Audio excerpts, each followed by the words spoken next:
அருணகிரிநாதர் கிட்டத்தட்ட 16,000 பாடல்கள் பாடியிருந்தாலும், நமக்கு இன்னைக்கு கிடைப்பது என்னவோ 1000த்திற்கும் மேற்பட்ட பாடல்கள் மட்டும்தான்.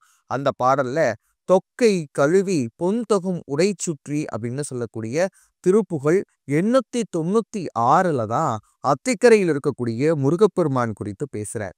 ரொம்ப அழகா ஈற்றடிகள் அமைந்திருக்கும் பாருங்க.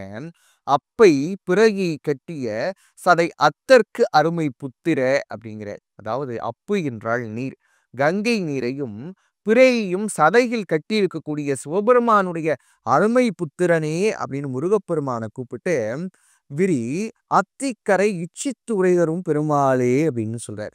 அத்திக்கரை என்ற திருத்தலத்தில் மனம் ஒப்பு இருக்கக்கூடிய முருகப்பெருமான் மகிழ்ந்திருக்கிறானா, இச்சித்து உரைதரும் பெருமாளாக இருக்கிறான் முருகப்பெருமான். மனம் உவந்திருக்கக்கூடிய திருத்தலம் என்று அத்திக்கரையை அடையாளம் காட்டுகிறார் அருணகிரிநாதர்.